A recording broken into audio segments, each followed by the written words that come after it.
What's good, YouTubers and YouTubettes? This is JB Sports, back again with another one.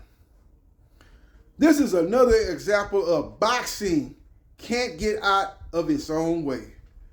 Two of the biggest names in and around 140 and 147 pounds were negotiating for a fight that was going to make August 16th a very, very exciting day for boxing fans.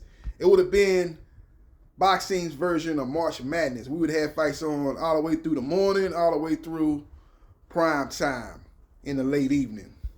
But we ain't going to get that done. Don't look like it. Maybe we'll get it done, but it ain't going to be the fight we thought it was going to be. One of the fights that we thought it was going to be. And that fight involving Teofimo Lopez taking on Devin Haney in a fight that was being negotiated to take place at 145 pounds. Both fighters had agreed to the fight, but at the 11th hour, when the fight was on the 1 yard line, Teofimo Lopez decided to renege and not fight Devin the Dream Haney. Sad state of affairs for boxing fans and sad state of affairs for boxing in general. We go through these situations, these soap operas, and it's really only one man to blame, and that is Teofimo Lopez. He's shooting arrows. You got other guys catching strays from Teofimo Lopez, but he needs to look in the mirror. Like Michael Jackson said, that man in the mirror and look at himself and wonder where he want to take his career from this point forward, because he's making a lot of bad decisions. And he's making emotional decisions. So make no mistake about it, this whole fiasco really boils down to one thing. Teofimo Lopez wants to fight Jerome Bruce Ennis. Bruce Ennis doesn't want to fight Teofimo Lopez. Devin Haney was plan B, and Teofimo Lopez is still in his feelings about not getting the Jerome Bruce Ennis fight and his chance to add to his legacy as he was seeking to become a 3-time lineal champion and become a champion in his third different weight class. But he dropped the ball, ladies and gentlemen. He could have made that fight happen. He had an offer to fight Brian Norman Jr. in 2024, at the end of 2024. And he turned that fight down, saying he didn't want to fight on a Friday. If he fought Brian Norman Jr. and beat Norman and became WBO welterweight champion, then his fight with Jerome Bruce Ennis would have meant something to Bruce, because it would have been a unification. As Bruce has told everybody and their mama that his goal, immediate goal, is to become undisputed in the welterweight division. If he can't accomplish that, he's going to move up to 154. He's a big welterweight. He don't want to be sacrificing his body for a fight in his eyes that don't mean nothing. Fighting a guy coming up from a lower weight. Won't be no chance at a unification. The guy will be in a situation where he be in a win-win and I'll be in a lose-lose. If he loses, everybody expect him to lose. They'll say he was damned to be great and he just lost to a guy that was a much bigger fighter. Kind of like what Mikey Garcia did when he took on Errol Spence Jr. But the difference between Mikey Garcia and Teofimo Lopez is Mikey Garcia was held in a higher regard than Teofimo Lopez. If you go back and look at it, Mikey Garcia was a top 10 pound-for-pound fighter before he fought Errol Spence Jr. Mikey Garcia was undefeated before he fought Errol Spence Jr. Michael Garcia, like Teofimo Lopez, was a champion at 140 pounds. Michael Garcia, I believe, was the IBF junior welterweight champion. I don't know if he had gave up that belt because he went back down to 135 to fight Easter Jr. So maybe that belt had been stripped of him, or maybe he vacated. I can't remember back then, but I know he was a 140-pound IBF champion prior to the Errol Spence Jr. fight. Just like Teofimo Lopez is the current WBO junior welterweight champion. But Teofimo Lopez is not in anybody's top 10 pound for pound. And unlike Errol Spence Jr., who took on a challenge, he hadn't had that signature name on his resume. His goals is different than Bruce Ennis' goals. See, all fighters are not the same. All fighters' goals are not the same. You got different situations at different times, and it might not, even though it's a similar situation, it might turn out to be a different outcome, as other fighters might not go along with what Errol Spence Jr. or Bruce Ennis are doing. Some fighters be like, look here, man, I don't really care. Teofimo Lopez, I'll fight you, but if I got another fight making more money, I'm going to take that fight. I really don't care about, as far as legacy-wise, I'm looking for the bag. We seen similar comments by Tank Davis when he said, at the Lamont Jr. Fight week, he said, look, man, I'm here to make the bag and get the hell up out of here, man. I ain't trying to fight guys that y'all want me to fight, man. I don't really care nothing about that, Those guys ain't on my level. I know they ain't on my level. I sparred them and cracked every one of them in sparring. I ain't tripping. Let me get the bag and let me move around. Some fighters are looking at prize fighting. Rolly Romero's is like that too. He's looking at a Pacquiao fight. He's got guys at his weight class he can fight. He's right there to fight Bruce Ennis, Rolly Romero, but he ain't trying to fight no Bruce Ennis, even though he's a regular WBA champion, and Bruce Ennis is the world WBA champion. He ain't trying to fight no Boots. He's looking to fight a Pacquiao Barrios winner. You know what I'm saying? He ain't trying to fight that. So what I'm saying is fighters have different goals, and even though a situation might be similar, the thought process of an individual fighter might be different. So we will see what happens, and we will see what transpires. But the bottom line of the whole situation is Teofimo Lopez is in his feelings. Teofimo Lopez wanted chance at greatness. Teofimo Lopez wanted to be able to walk around if he defeated Bruce Ennis and tell everybody, look, man, I'm 3-time lineal champion. I'm a champion in 3 different weight classes. I beat the baddest man at 135 in Vasily Lomachenko. Nobody thought I was going to beat him. I beat the baddest man at 140 pounds, Josh Taylor. Nobody gave me any chance to beat him. Now I defeated Jerome Bruce Ennis, a.k.a. the Boogeyman. Guys that every time they hear his name, they run for cover. I beat him at 147 pounds. Y'all got to put me on the pound-for-pound list. I am one of the greatest fighters to ever live. You know what I'm saying? He'd be on his Muhammad Ali, he'd be up on his Muhammad Ali speech. If that would have been the case. Muhammad Ali said, I shook up the world when I beat Sonny Liston. I shook up the world again 10 years later when I beat George Foreman. Then everybody didn't give me a chance. When I lost to Leon Spinks, they thought I was too old. I shook up the world again and beat him in a rematch, 3-time heavyweight champion. That's what Teofimo Lopez was attempting to travel down that same path as the great Muhammad Ali. As when you seen Teofimo Lopez in a lot of his videos, when I think he had his home, he's got Muhammad Ali poster on his wall. And I think when you go to his social media page, he's got a lot of things involving Muhammad Ali, a.k.a. the greatest. So he was attempting to go down that same road and have the same success as the greatest Muhammad Ali. So we will see what happens, and we will see what transpires. But Devin Haney, time to move on, man. Time to move on.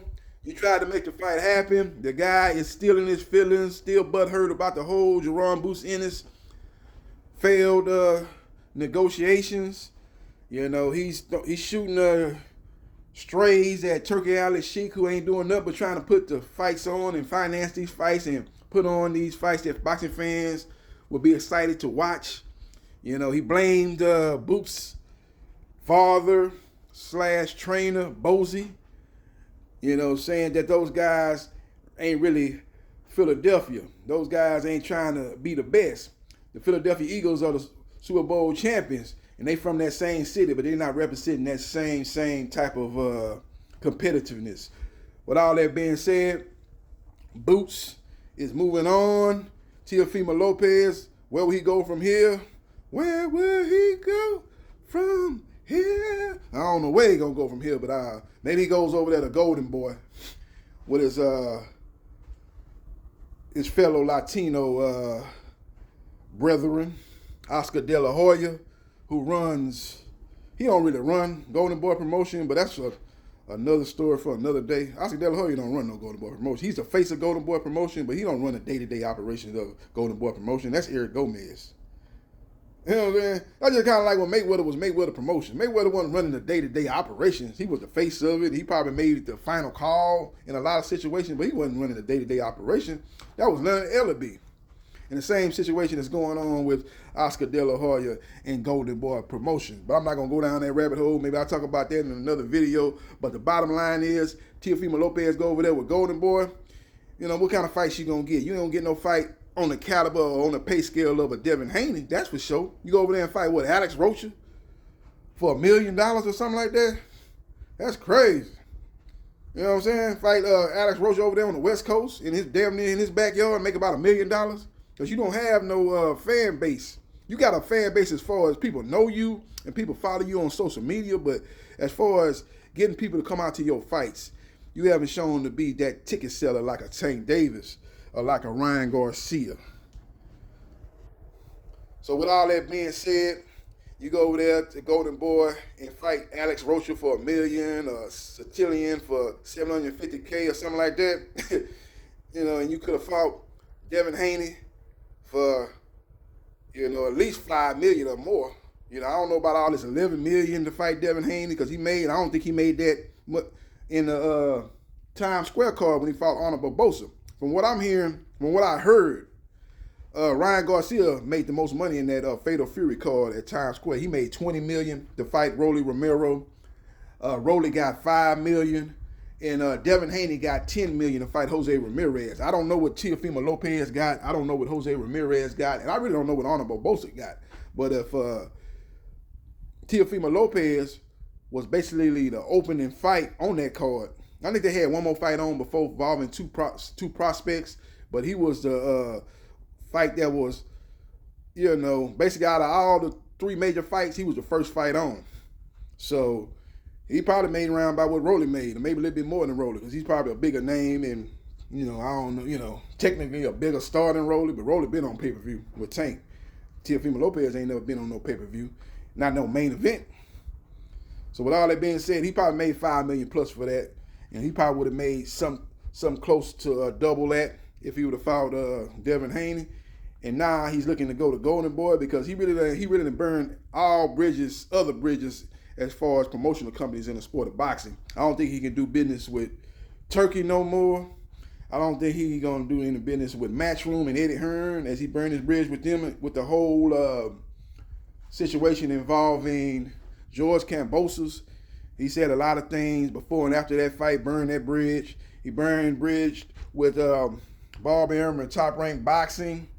You know, Frank Warren don't have a presence over here in the U.S. too much. He's over there with Queensberry Promotion. He's more of a UK promoter. You know, so he really don't have a lot of avenues to go down. I think his best bet is to go with Golden Boy and Oscar De La Hoya, who recently said that he can make Teofimo Lopez a pay-per-view star. We'll see how that goes down and see how that transpires. But hey, man, Golden Boy don't have a lot of great fights for him at in and around 140 and 147 pounds. You know, like I said, you got Alex Rocha if you want to go up to the 147.